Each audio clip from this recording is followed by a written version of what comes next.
It's time once again to slip into your camo, grab your bow, and join us out in the field for another episode of the Up North Journal, presented by PSE Archery.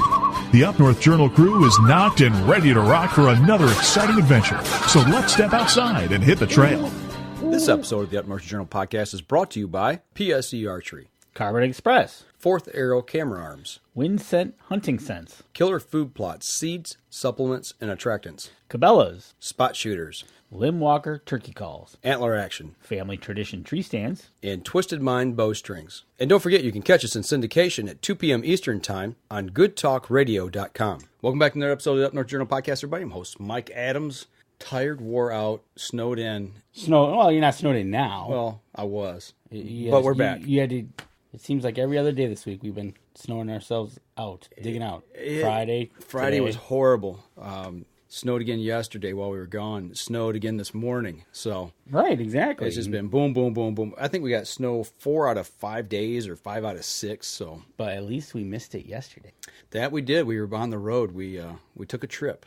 We went to school. Yeah, we took off early 5:30 yesterday morning. The roads were a little slick. Yeah, they were. Once we got a couple counties away, though, yeah, it wasn't too bad. It wasn't bad. And then by the time we were 3 counties away, the freeway was dry, and it was drop the hammer and roll north. So, and you know what? It's kind of I don't know if it's a good thing or it's a bad thing, but we have more snow down here than they have up north.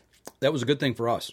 At least this weekend. Well, yeah, and it's also good for the deer, right? It is good for the deer. You know, we're seeing... Since we were talking deer. Yeah, that's something we talked a lot about, was the fact that, I think the lack of snow, and what we saw at my camp yesterday afternoon, it kind of lends some truth to that, is the fact that we saw a lot of deer. Well, plus... They were browsing, and... You made mention it's probably one of the very first times that you can remember that you were able to drive to the back of the property. Yeah, drove all the way from the gate into camp, which they keep the road plowed. But I was able to drive unobstructed from camp all the way to the north end of the property. You were in 4-wheel drive, but I don't think there was one spot we needed. Yeah, you just kind of rolled and you were fine. I think it was 6-8 inches deep at the most. Maybe, and that was on the side of that hill, the one hill. But yeah, it was no big deal. No, it was nice. It was nice seeing the deer out there. It was nice seeing them do their thing, and they looked good. The ones we saw, we did see quite a few. So, but no, we rolled up north. We got up to. For those of you who don't know, they're listening to the show. We went up to Turtle Lake, the oldest deer hunting camp in Michigan, according to Dr. Kroll, Dr. James Kroll, a.k.a. Dr. Deer. 1884. Yep, that was the established date on their front gate. Yep. 1884 here in Michigan. They own 26,000 acres. And then what we were discussing, we were driving, is like, okay, so how did they get there in 1884? Mm-hmm. And it just wasn't a 2.5-hour trip up the road. No, and really, once we left the pavement, we were on dirt roads, today's dirt roads for 7 to 10 miles. Yeah. So it was all dirt roads back then, or pig trails. Right, exactly. So, but no, I tell you what, it was awesome. Mm-hmm. It was a few hours. Well, of course, we saw a bunch of our friends there. Yeah. From Lincoln Roan to Ann Mitterling. We met a couple new people. Mm-hmm. Perry Wood was there. We met the new liaison for the DNR. Yep, the habitat, not habitat, the health biologist. She's working in the TB zone, going to help kind of get that communication going between the DNR and the public, the cattlemen, and the deer hunters. Yeah, and trying to come up with solutions. Right now, she's working in the TB area, but she's actually for the state of Michigan. Right. So she's obviously she was in the TB area, so that's what she'll concentrate, and then she'll concentrate on CWD. She's the liaison to bring it all together, and one person's going to talk to the other person, and the DNR CWD specialist, a biologist, Kelly Struck, was there. Yep. Got to meet her. Like I said, Perry Wood was there. Of course, Wayne and Luke Sitton, thank you for inviting us up to camp to be a part of that. Dr. Deer, Dr. James Kroll, got to see him and talk with him. And actually, we interviewed him kind of on the fly as they were cutting deer up and things. So it was kind of neat to interview him as he worked. Yeah, so we got some photos that we're going to roll through tonight. And just so you know that these photos were taken during the health check. So... Disclaimer right now. Yes. For people on the podcast, you're not going to be able to see them. You have to go to the live stream. For everybody on the live stream, if you've got anybody that's got a squeamish stomach, or if you've got young kids and you don't want them seeing blood, guts, and gore, I make sure that you have them tune away, because what we're going to show you is inside a deer. We're going to show you deer fetuses. We're going to show you inside, outside, everything of a the deer. whole 9 yards. Show you how, on the fetus, the little buck parts, the whole 9 yards. So if you're squeamish, don't look. If you got little ones there and you're worried about them seeing something, just to do quick disclaimer, you might want to look away. So right. But it was neat. It was really cool. There's about 35 people there when we got there. Right. Throughout the day, they gave us a great lunch. Yep. And it was nice that he took the time at different moments. And it wasn't any specific moment. It was just as he was going through it, he found something. And, hey, guys, whoa, everybody gather around. Yep. Teaching moment. And then he would explain whatever he was looking at or what he was seeing or wasn't seeing. Right. And I've talked about this on the show before. This was my fourth time. Actually, my third time being on location. I watched one online. The very first one that I saw was online, and then the next 2 years I went. It's been a couple of years since I've been up there. And this was their actual 15th. Yep. One that they've done. Yep. Your fourth, like you said, my first, and in a new building. Right. Yeah. New facility. Beautiful facility. Heat. Yes. Heat. That was a nice thing.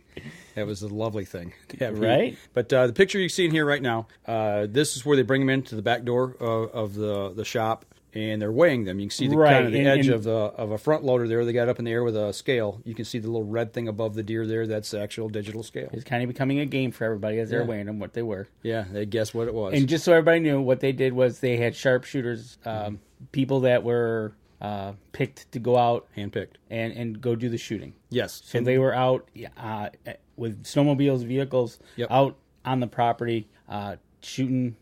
Basically, they were neck shots. Yep. And then they would put them in the truck, and then they would bring them right to this spot here, and then this is the first station, the weigh station. Yeah, and these deer that were taken off special permits. They're that's one thing. The DNR was there watching, tagging, who shot it, weight, age. They wrote everything down on the area the it came from. They were targeting certain areas on the property that they want these deer to come from. But these are basically disease permits that they obtained, and which allowed them to shoot deer in February here in Michigan. Right. So they sent the sharpshooters out.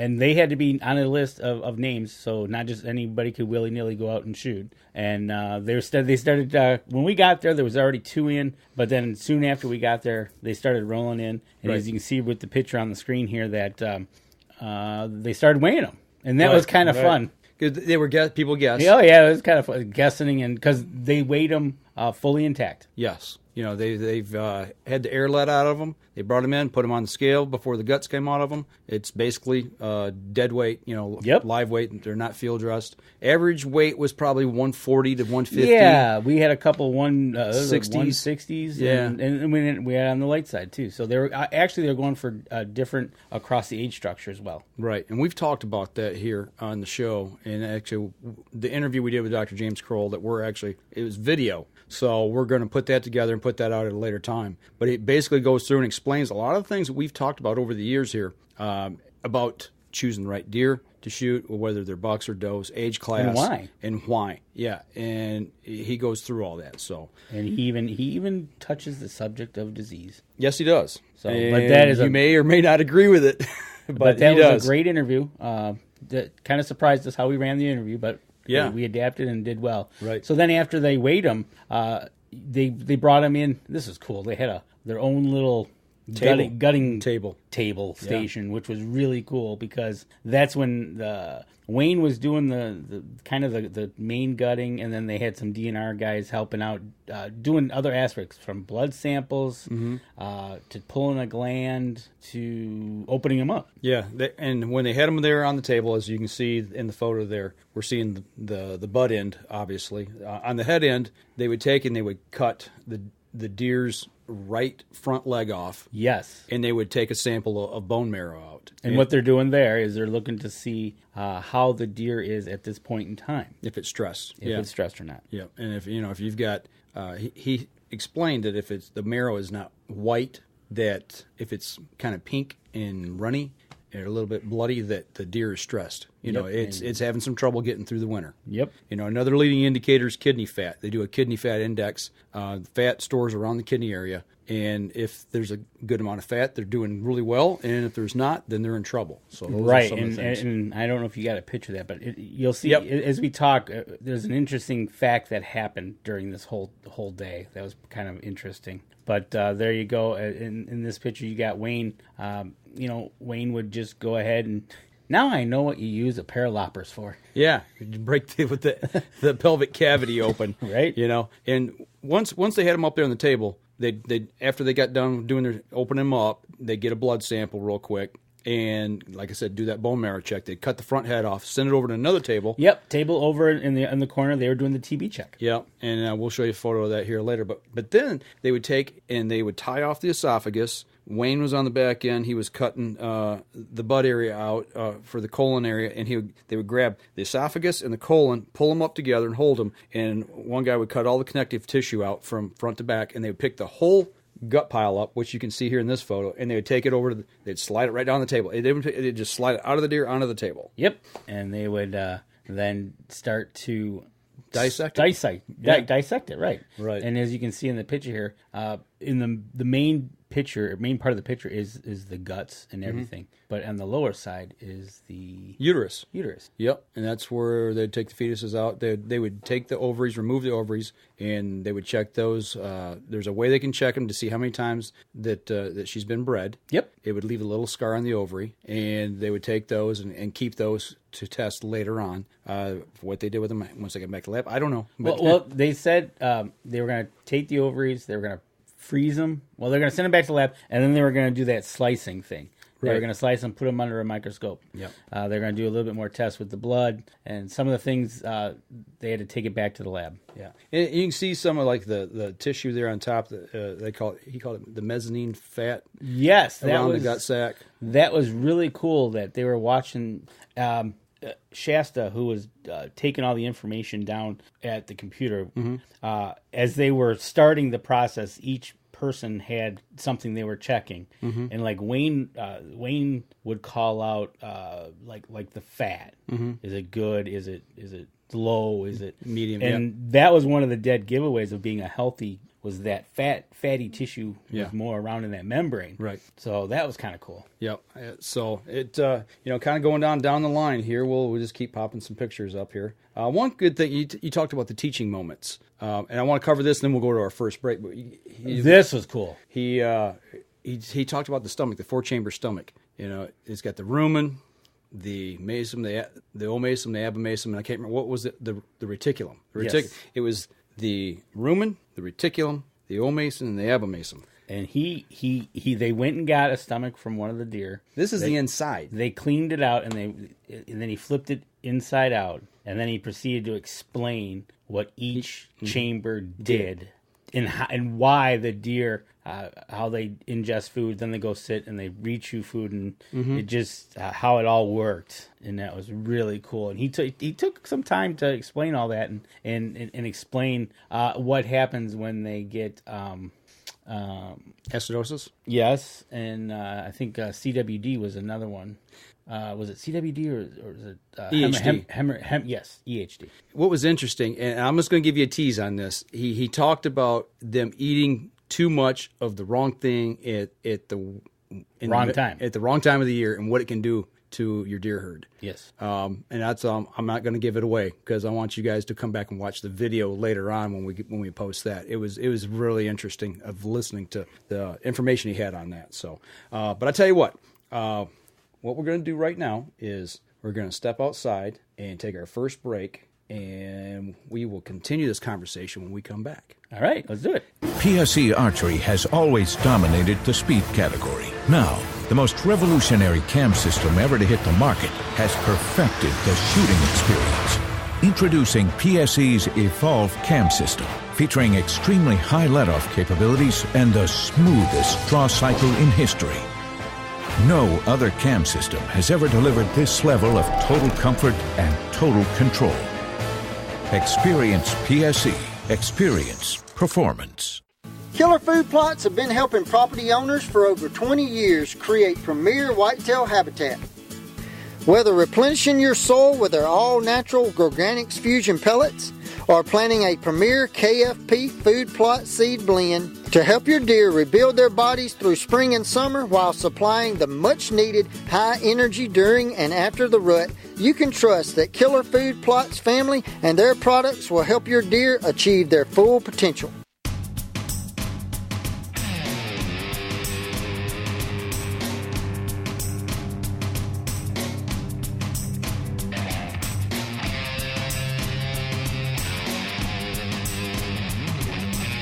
Welcome back to second segment of the show. What do you want to start with this segment? All right. What's the next picture? Well, let me go down and find out, see where we were at here. Okay, so as we worked our way down the table, one thing they were checking was the liver. And as you can see in the photo there in the lower left-hand corner, he would slice the liver up. Every half inch. Every half inch, because he said once you get done, it's just the right size for breading and throwing in the frying pan if there's no liver flukes in it. I don't eat liver, and the flukes is another reason why I won't eat it. And he's holding a liver fluke right there in his hand. You can see it right there on his hand. Right, exactly. And I tell you what, it was funny the way he put it after he said, some people just eat the liver and yeah, it's just part of the liver. Right. But it's actually a living thing, right? It is. It lives in the liver and it's caused from deer eating in swampy areas. It's a snail. Am I right in saying that? I do believe it was eating too many snails, yes. Yeah, and there's a parasite that comes through that, and it winds up in the liver. Right, exactly. And it lives in the liver. Yeah. And it doesn't really do any tremendous harm to the deer. They can get rid of them. I guess get rid of them and grow out of them. Yeah, I guess is a way to say it, and it was really cool. So if you guys are eating deer liver and you see one of these things, it's not part of the liver. Right, it is a parasite. Yes. So Tim CS has got a question. Was the workshop for anyone, and was there a cost to attend? The workshop was actually by invite only. Yep. Because it was held on a private club. It was an invited items only. And there was no charge.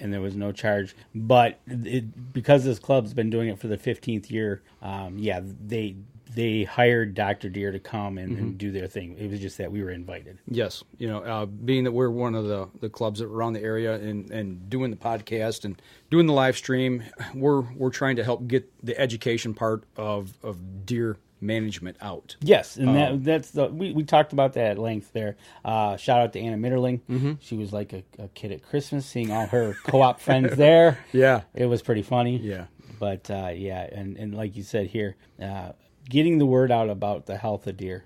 That's the important thing, and that's how we change. That's how we change our deer herd. That's how we make it better, is by getting this information out. And in the video that the interview we did with Dr. Deer, that's what he talked about. Exactly. I mean, that was the part in the end. It's getting information, it's sharing information, it's sharing the data. Yep. So people understand there's ways we can hurt our deer. There's ways we can help our deer, and make it better for everybody. So it's just education. Yeah, a lot of people just simply don't know. The one thing you do see there in this photo is the young lady there to the right is measuring a fetus that was pulled out of.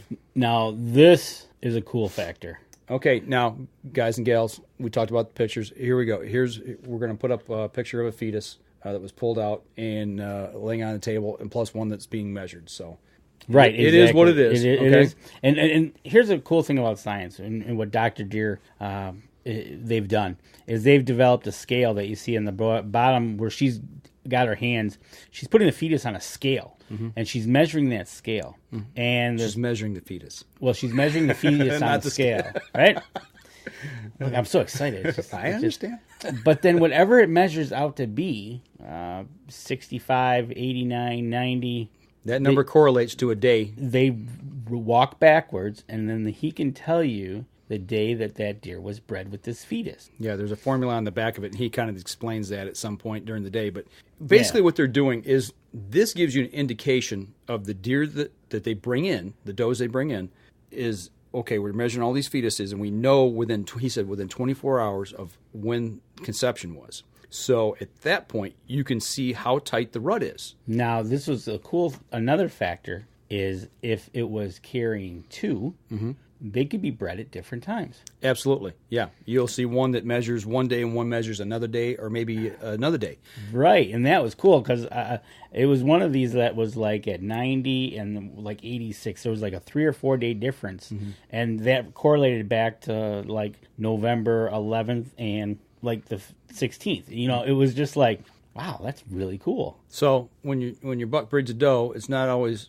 You wind up with 2 fawns. It's not always the same buck, right? Exactly. You know, and that was something I never knew, and I heard that I believe the last time I was there. Okay. Yeah, it's something that was like, wow, you know, say what? Right. You know, but that's what the science is telling us, man. That's exactly. the cool part about this. But going back to the rut, what they're doing is they're measuring these fetuses and trying to determine how tight that rut is. And we've talked about this on the show. They call it a trickle rut. I call it second, third rut. When your bucks don't breed all the does, when your buck to doe ratio is out of whack. Yep. And if you're getting, does being bred on that second go round, that third go round, when you're having late fawns, you're still seeing fawns with spots later on, getting towards season. It starts changing the dynamics, and we've talked a lot about that on this show. Right. Exactly. But he's showing it here. This is the proof in the pudding. So so now he's gone through the guts, looking at the livers, looking at the fetus, determining male, female, size, breeding. Here's a little buck fetus that was there when it was bred. They were looking at, like you said, the kidney fat. Mm-hmm. That was another call out that they were checking, and they were slicing these up pretty good, looking at all the different aspects from A to Z. That's one thing I didn't put in. I didn't get a picture of the kidney fat index when they were doing the kidneys. Okay. So we got one. I just didn't get time to get it put in. Right, exactly. So, but that was cool, too, because they were bringing in does, and pretty much all of them were on the healthy side. Yes. They did bring in one buck. Yep. And that was from a different... It was a different club. They brought one buck in. And it started right off the bat when they checked the leg, and it was stressed. It was stressed. Okay, so let's go back. Let's talk about that rut, that tightening the rut up. And we've talked about this numerous times, and you've heard me say it, but here is proof in the pudding.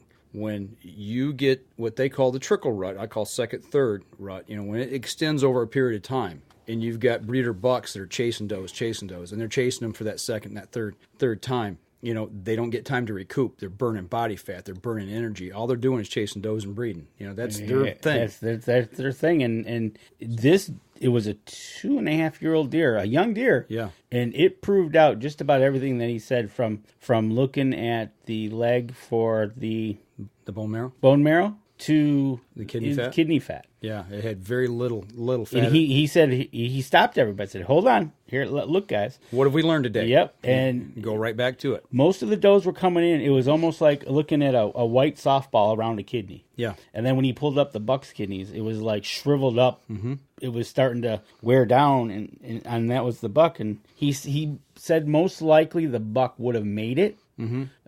It still had enough fat, but it was stressed. Yeah. So, and here we are, almost the middle of February. Right. And we've had a mild winter. Now, here's the other thing to think about, too. And he said most bucks, when they get stressed like this in a bad winter, they will wind up getting pneumonia. Right. And they did have one that had pneumonia. They had one doe come in that had pneumonia. And I wish I'd have got a picture. I couldn't get a good, clear picture quick enough to show that, but that was very eye-opening to see that. And the one, I think what they're doing here in this picture that's on the screen is they're looking for the gland. Oh, yes. I'm sorry. We put that up and we completely skipped by it. This is when they took the head off of the doe. They took it over to another DNR official, biologist, and she was cutting them, working on the heads, looking at the lymph nodes and looking for TB, signs of TB. Right. And if it looked like, if it was suspect, if it showed any indications of having any infection, whether they wouldn't say it had or didn't have, they'd just take it and it would be sent to the lab. Right, exactly. And be checked. And they grow a culture. To verify. Yep, to verify. Either yes or no. But they were also, and I can't remember the name of the gland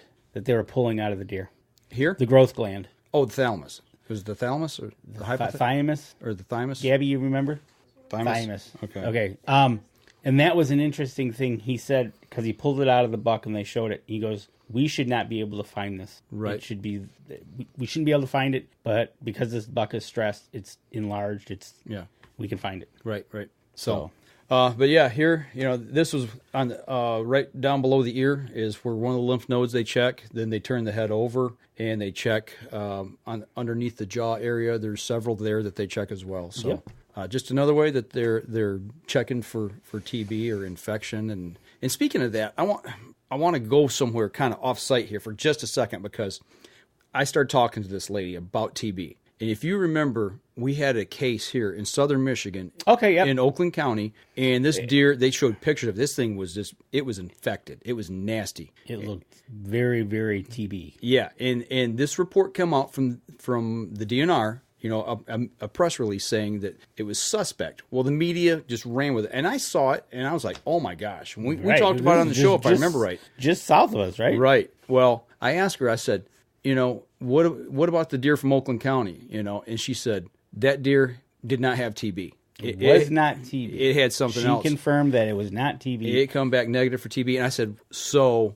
did they put out a press release to tell everybody? She said, no. She said, and that's something that we have to address, is getting the word out and making sure that it gets back into the media because, as much as I'm involved in the media every day, I haven't heard about this. And there was no follow-up to that whatsoever. So people still think it is, but it's not true. That deer didn't have it. It was a very, very, very, very bad infection. Yes. But it was not TB. Right. So... Which that was kind of talking to that lady there we talked about a couple other situations that again came back to the needing DNR needs to work better in communications. Absolutely. So that picture there of me that's talking with Dr. Kroll, Dr. Deer himself. Yeah, Dr. James Kroll, right there at the table he was doing necropsies and I was talking. So, right. It was kind of relaxing for him to actually work and be interviewed at one time. It was a great day. Good information. Not just good. It was great information. Being able to see actual biological work going on the ground, hands on with our DNR as well, hand in hand, working and studying deer and learning. And sharing this information with the public. I can't thank everybody enough that made this possible. So, but I tell you what, we're going to step outside right now. We're bumping up here on our second break, and when we come back, do we want to bring our guest in here the next Absolutely. segment? All right, so we got a special guest here in studio, so we're going to step outside. We'll be right back after this. So what do you do when you've completely redefined the way bows are engineered? When you've reached the pinnacle and the band starts playing your victory song, you start a revolution out of thin air. Introducing the all-new PSE Carbon Air, engineered with true carbon technology to be the lightest high-performance bow in the world. Experience PSE. Experience performance. Killer Food Plots have been helping property owners for over 20 years create premier whitetail habitat. Whether replenishing your soil with their all-natural Organics Fusion pellets or planting a premier KFP food plot seed blend to help your deer rebuild their bodies through spring and summer while supplying the much-needed high energy during and after the rut, you can trust that Killer Food Plots family and their products will help your deer achieve their full potential.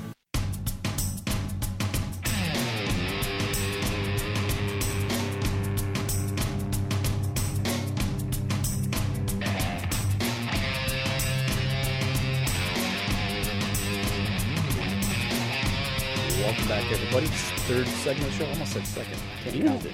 I'm tired. 3. You are tired. Well, I'm going to not blame you because the last 3 days we've been removing on the go. Snow. Right. And driving early in the morning and late at night as well. So right. But welcome to the show, Gabby. Thanks, guys. No, Gabby's here. Yeah. Everybody welcome Gabby to the show. That's right. First time on the show. Yeah. So she might be a little nervous. Just a little? All right. Little. You'll be fine. Yeah, you'll be fine. But you know what? She's actually just picked up bow hunting the last couple years. Okay. And so she's never, ever seen the insides of a deer. Okay. Obviously, she's seen the outsides because we sit on the back porch and watch. Yeah. But we've all seen the outside of deer. Right, exactly. But how many times can you go see what we saw? Right. So Gabby and Kelly came up with us and got to watch this whole presentation, I guess. The whole health check. Right. And was it cool or what? Oh, I never thought I would be able to get a chance to experience anything like this, honestly. it was cool. Now, a little side note is that Gabby is also a paramedic. So she's seen the insides of people. Right. So now she wants to see an inside of a deer. So. Right? Yeah, a little different, but not much, but still absolutely amazing. Never, like, just the way the whole process worked when they did it, I just thought we were going to sit there and observe and just kind of just see it, but for him to actually, like, explain everything and, like... Gather around the table and seriously. Actually, he walked around a couple of times. Yeah, William just passing out information left and right. And deer parts. And deer parts, right? One cool thing was the parasite. Yeah. On the liver, that was housed fluke. on the liver. Mm-hmm. Yeah, that was kind of cool. It was waiting, and he said that was because of snails. And then if a predator eats it, they get it. Oh, you're talking about the tapeworm. Yeah. Tapeworm. That's Tapeworm cyst. Yeah, Yes. a little different. Yeah. So, What'd you think of that? Oh, God, I never thought I'd see one, It was moving around. Yeah, I never thought I'd actually get a chance to see one live. You always see them in, like, class and jars and everything, but not straight out of live, like a deer coming like that. Right, exactly. And I'm sorry I didn't have enough time when I was gutting Kelly's deer to show her maybe all this stuff, but I was not in the mood to have science class. Right out in the field? Out in the field, but when it's getting dark and you're losing light quickly.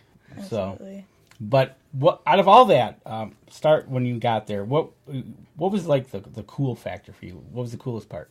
Well, one, never seen that before, ever, was, like, just cool in general. And then when we get there, and, you walk in, you see, like, this table laid out. You're like, oh, what is this? And then, you get a chance to actually, they bring in a deer, and you're watching everything happen, and you're like, oh, my gosh. Right. Just to see the process in general, and, like, I don't know, I enjoyed all the blood and guts anyways. So for that just to happen right out in front of me for the first time ever, and, being walked through the process and being walked through all the information that I had never heard before in my life, and hearing practically just all the ins and outs that have to happen in order to, get a successful deer. Right. That's, like, the cool part. Looking at it that whole day, the cool factor and all that, let's say you're out in the field this year, you get your first deer.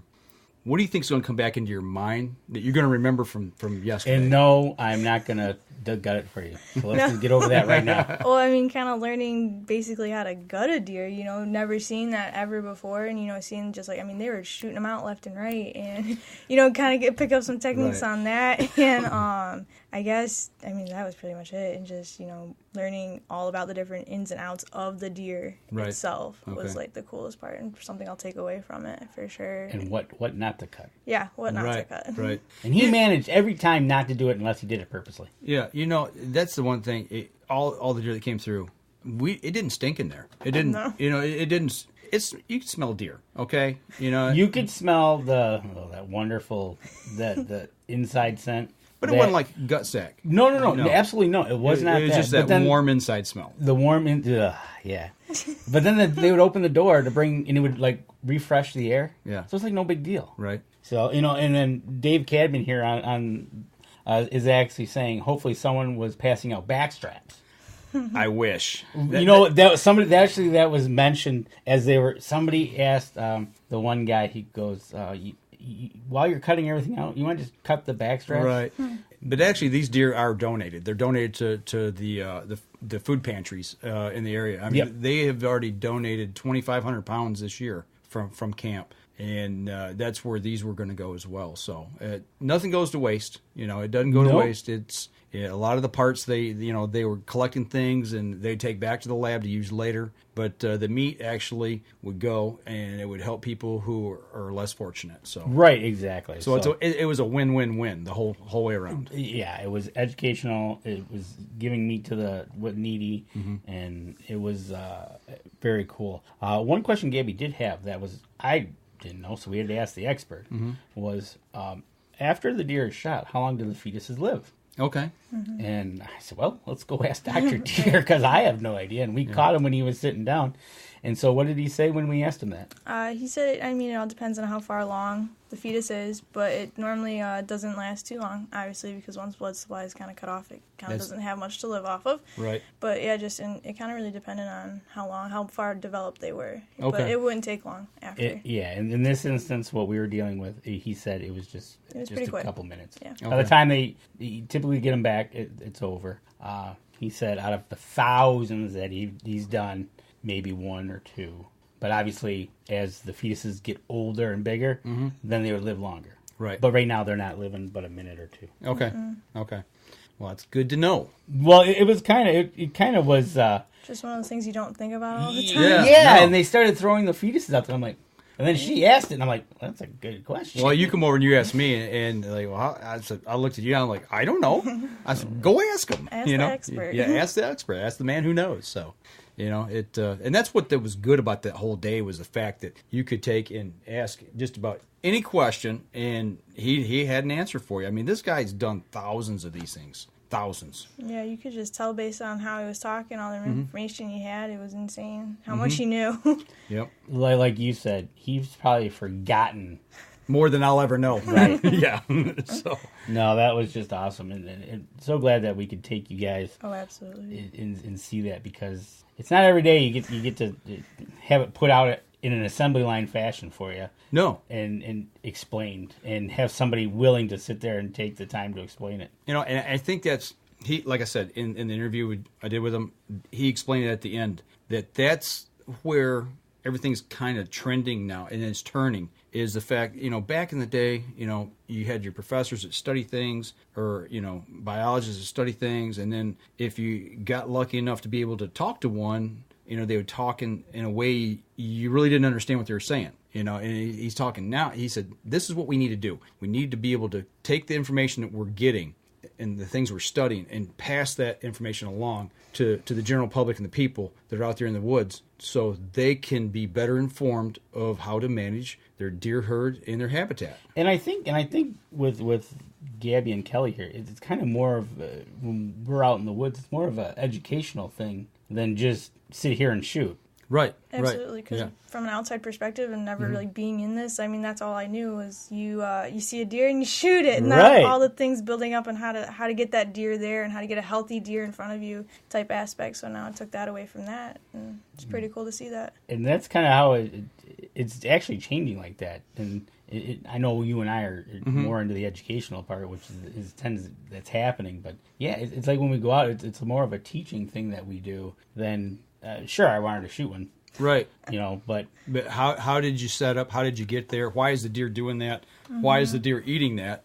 Why is he eating that and not that? Right. Exactly. And that's a whole other issue with what they're eating and why they're eating it and when they eat it. Why is he acting that way?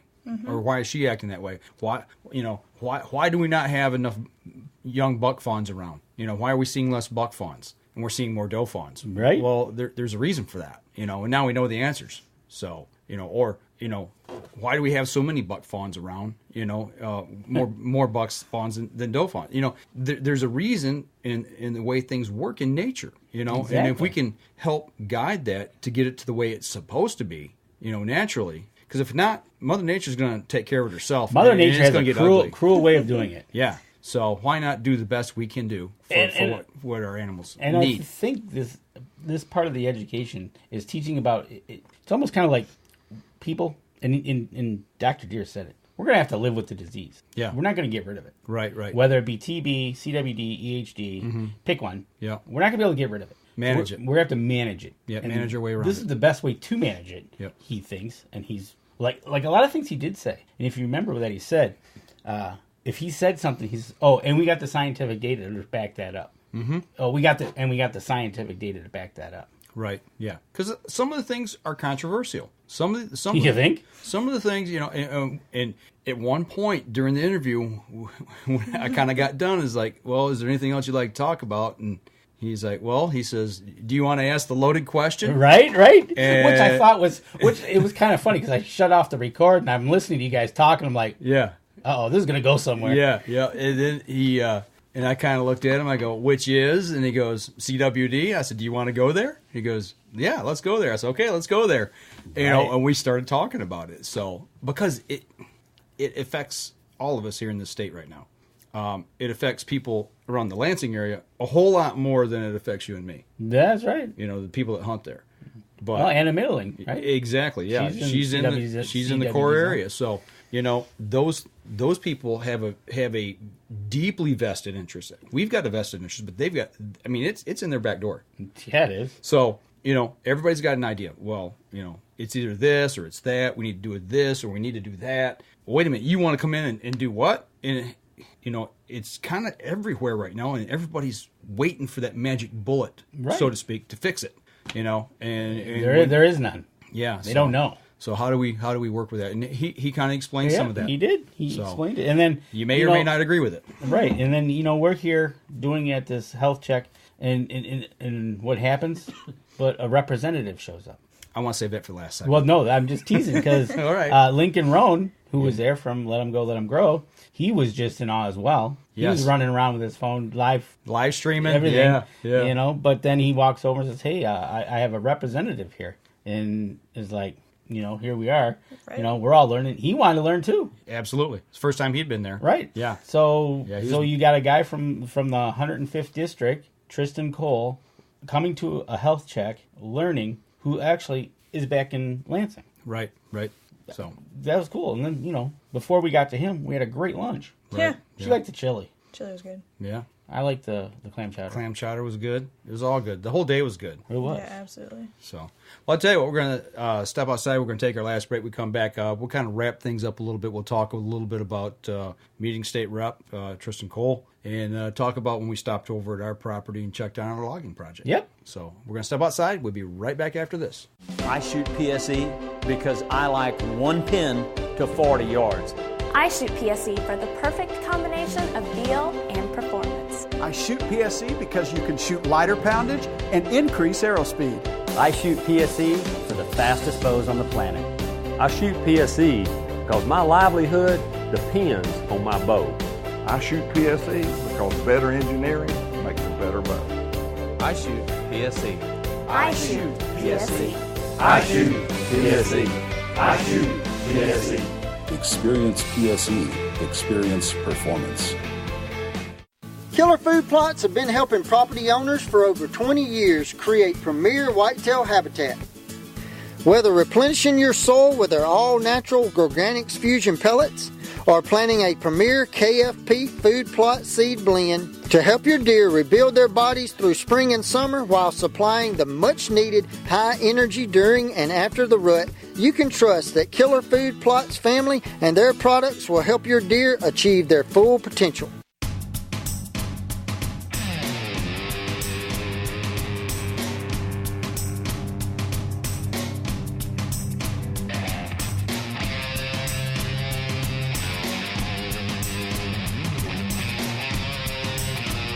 Welcome back. Last segment of the show.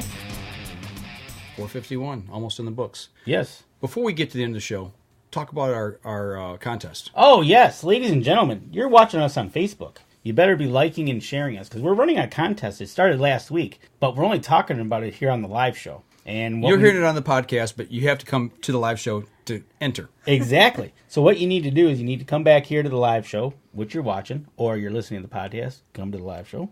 You need to do the usual stuff. Like our page. Obviously go like Carbon Express because we're going to be giving away a half dozen of Carbon Express arrows. And we're going to be giving away a shirt and hat. And to do that, you need to tag 3 friends in there as well. And you got to like the live stream. The live stream portion here, that'll be recorded and saved on our page, our Facebook page. And we'll do that twice. It'll be saved now as you see it, and then I'll re-release it on Wednesday in YouTube. YouTube. Yeah, but you'll post that on Facebook as well? Yep. And you can enter there as well. So absolutely. So we got a contest running. We're kind of... It's live stream only. That's right, and this will be the last week that we're running. So are we going to announce next week who it is? Probably. Okay, on the show? Yeah. Okay, just checking, just making sure. Yep. We'll find a winner. We already got some people entered. Yep. So we will have a winner. That's right. So get out there and like it and share it. It might not be a chicken dinner, but we're going to have a winner. Winner. All right. Kind of getting back to what happened yesterday. Danny comes over to me. I just got done entering, talking about the contest, got me thinking entering. I just got done interviewing Dr. James Kroll. So I'm feeling pretty good. It's like, man, I got to talk to Dr. Kroll and all that, and putting the camera gear away, and you come up to me and go, hey, do you want to do an interview with Michigan rep? And I go, a rep for what? You go, Michigan. I go, well, what does he rep for in Michigan? Thinking, we're in the outdoor industry. When you say the word rep, it has a whole different connotation, right? For us. I'm like, well, what company is he repping for? Because I work with OSMG. We rep for Vortex. Right. So I'm thinking, oh, okay, well, I hope it's not a conflict of interest. It took me a minute to figure out why you were so lost. Yeah, and you just kept looking at me like, you idiot. And I'm looking at you like, well, why aren't you telling me who he reps for? And then you finally said, state of Michigan, like the government. And I'm like, oh, like a congressman? Oh, okay, yeah.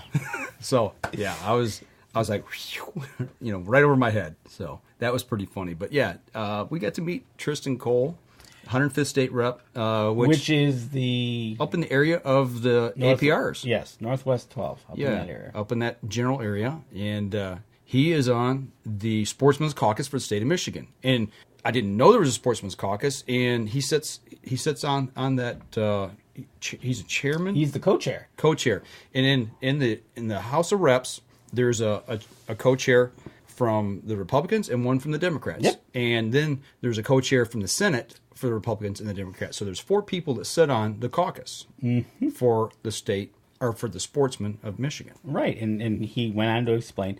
And Gabby, was that not cool that all of a sudden, out of all these people, here we were sitting down talking with a rep? Yeah, it was one of the interviews I didn't expect to happen today. Yeah, I had no clue. Yeah, we had no clue. But what they're doing is they have the Michigan Sportsman's Caucus, and the lady that is chair basically has the purse strings of the DNR, which is a cool thing. And so what they've come to understand that we've got some issues with what's going on in the state of Michigan. TB, CWD, hunter recruitment. Which is going down. Yep. Deer population numbers and deer management. Yep. And amongst other things. And we're just talking about, that's just deer. There's fish, there's camping, hunting, there's public lands, and forestry. 90% of the funds come from hunter licenses. Yep. Hunter and fishermen's. When you go and buy your hunting and fishing license, 90% of the money for the DNR's budget comes from that. Right. So then we sat down, we did a great interview with him, and we'll release that a little bit later. But why he was there also was Lincoln Roan invited him as well. And Lincoln Roan sat down with him, and I think Lincoln Roan is starting to learn the after last year's events. He's learning the legislative people to go talk to. Right. And basically, you got to listen to this interview, which was a great interview.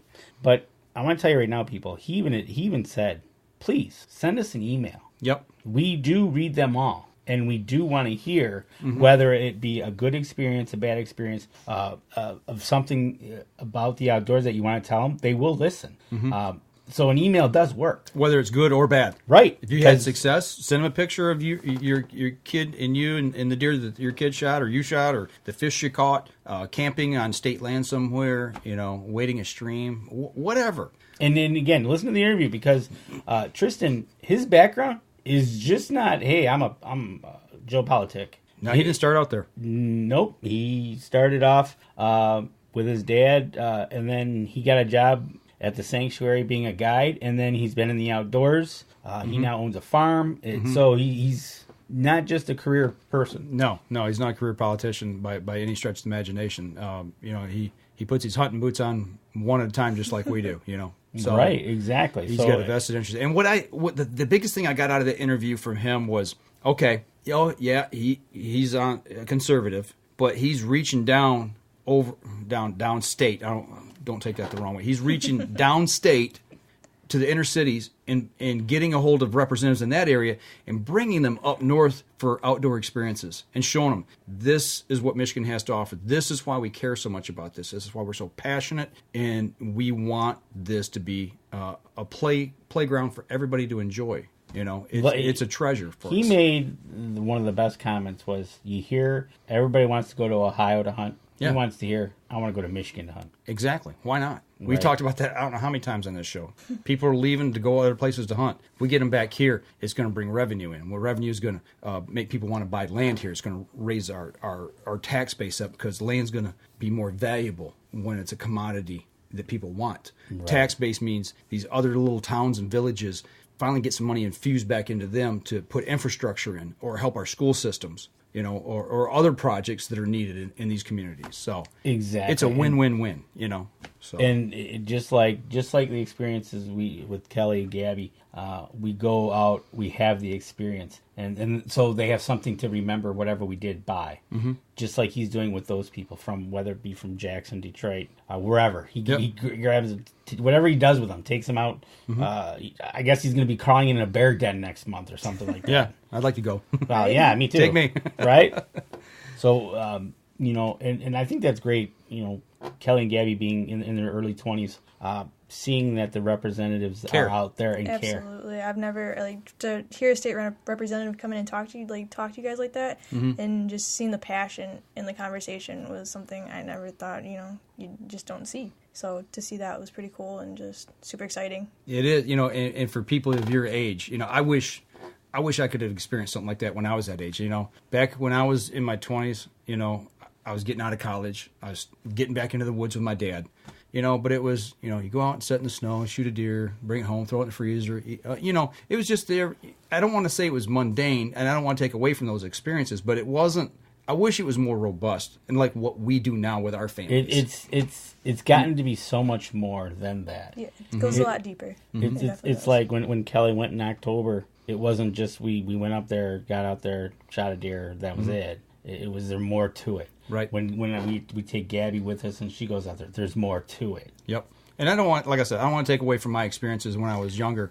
I cherish those, but I've also realized that there's more to this outdoors than just that. I think it's showing us that there's more. It's becoming more and more of an educational thing. It's becoming more of an event in our lives to do it. It's not just go out there and shoot. Right. There's more to it. Yeah, it's not like going out there to get the biggest one. It's like that's awesome to get the big one, but yep. It's just there's way more to it, and I never thought I would ever learn about that till yep. now. Putting meat in the freezer, shooting does, making sure that we keep our herd balanced, you know, doing the right things to make sure that that nature is in balance, you know, and it does its thing it's supposed to do and the way it's supposed to be, because, you know, we've done a lot to screw up the outdoors over the years, you know, and it's, you know, we're trying to fix it, you know. So, and I know everybody doesn't agree with us the way we do things sometimes, but you know what? The one thing you can't say is that we don't have a passion about it and that we don't care, because we do. You know, it's not about, like you said, it's not about putting antlers on the wall all the time or shooting the biggest deer that's out there. It's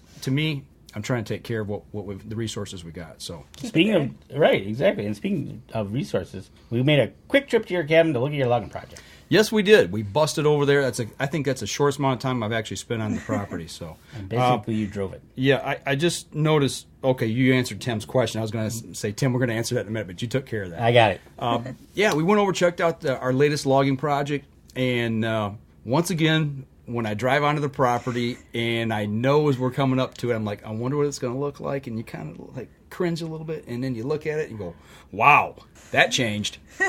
Wow.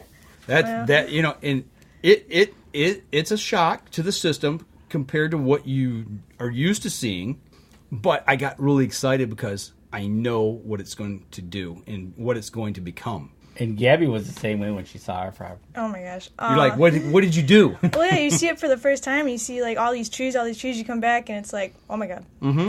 You know, you don't see anything, but then you know he's telling me all about like why we log and all that stuff, and I was like, it makes a little more sense. And yeah, like you said, it gets you definitely a lot more excited to see what's going to happen, what's going to come back. Yep, you know, and there's a lot of potential, man. It's just all the deer that were in the cut. I was just about to say, we saw a deer.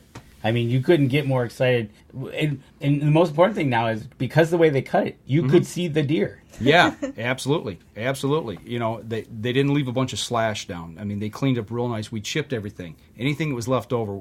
You know, the area we cut was dead wood. I mean, that section of our land had a huge infestation of spruce bedworm. It come through. It wiped out all our spruce trees, our evergreens. I mean, it was a dead forest. So we did get some logs out of there that did pay some money, but most of that cut went into chips. And one of the things that happened on our property as well is your loss. We lost probably 50% of what we made. Right. Yeah. And what we made, we could have doubled that. Yep, exactly. And it ended up being chips. Yep. Yeah. 49 truckloads of chips for you? Yeah, 49 semi-loads of chips is what we pulled out of there, you know. But as we started moving, you know, towards the west, up the property line, it did get a little better, and we know the rest of the cut that's coming on the next go-around, the logs are better. But, you know, when you've got... Here's the other thing, folks. I went to a prescribed burn seminar on Tuesday and Wednesday of this week.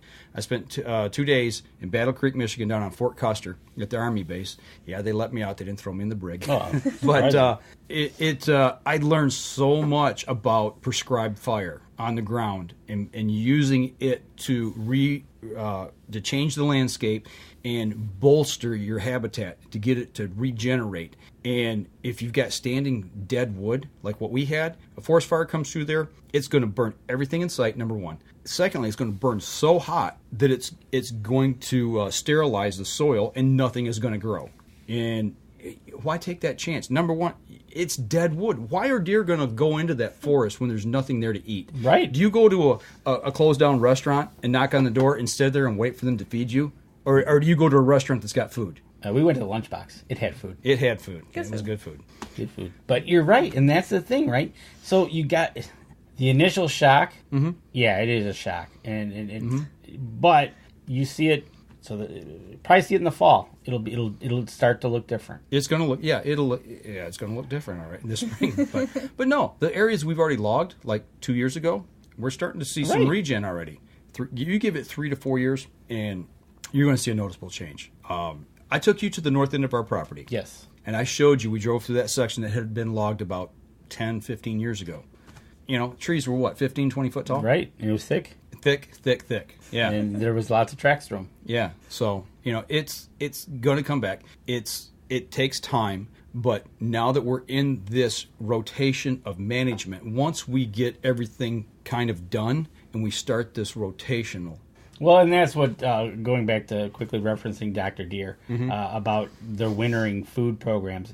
They use their logging projects as their wintering food program. Yep. So this actually worked out in your favor to do it right now. Absolutely. Because we saw 25 deer. Oh, easily. Yeah, if not more. Yeah. Just standing there, just kind of cruising, while they're looking at us. Yeah.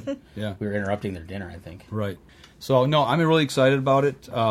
You know, we went up, we checked the oak wilt area where we started cutting for the oak wilt. That was neat. Yeah, so you got to see that area. We never did find the trench. No, but it was there. But it was with snow cover, I'm assuming. We could find it if there wasn't. Right. Actually, to tell you the truth, I thought it was going to be bigger. The oak wilt cut? Yeah. Yeah, I think he said it's like 2/3. It's about 2/3 done. So, you know. Yeah, that surprised me that I pictured it bigger, but not being able to stand at the top of the hill and kind of visualize it. It's only this. Yeah. But if you got a little bit more to go. I thought it was huge. I really did. I thought it was, you're going to have this massive trench around. That's what I was this big mode area. Right, exactly. Yeah, it's like, no, it's, you know, it's exciting to get that done. It's a bad situation, but it's exciting to get that portion done so we can, once it's clear, we can replant and move on. And move on, yeah. And just, you know, hopefully that area regen real well and we'll just move on with it. Right, exactly. So that'd be cool. But, yeah, a lot of good stuff this week. You know, the stuff with the prescribed fire, you know, the stuff up at Turtle Lake. I mean, we got a lot to talk about. We can still talk about on next week's show. Yep, exactly. We definitely got to talk about the burning one because you seem to have been the only person there from a private club. Yeah, there's 105 people there, and I was the only private landowner at that event. One or two, I think. Might have been two. Anna, I think, said two. Yeah, so that being said, they were very excited to see me there and making inroads, because that's, you know, well, I tell you what, we'll just talk about it. We'll talk about it next week. Yeah, because it's something really cool. But before you sign off, just a reminder to everybody that's listening to the podcast, go to the live Facebook feed. We got a contest going. Go check out the rules, what you got to do, back on the live Facebook feed. Yep, we explained it all there. So we did. Go check that out, and we'll see everybody next week. And don't forget, you can catch us in syndication at 2 p.m. Eastern Time on goodtalkradio.com. This episode was brought to you by PSE Archery, Carbon Express, Fourth Arrow Camera Arms, Windscent Hunting Sense, Killer Food Plots, Seeds, Supplements, and Attractants, Cabela's, Spot Shooters, Limb Walker Turkey Calls, Antler Action, Family Tradition Tree Stands, and Twisted Mind Bowstrings. Thanks for listening, and join us again here next week. Until then, remember, as we always like to say, if you're out on the water or in the woods, shoot straight and be safe. Until next week on the Up North Journal.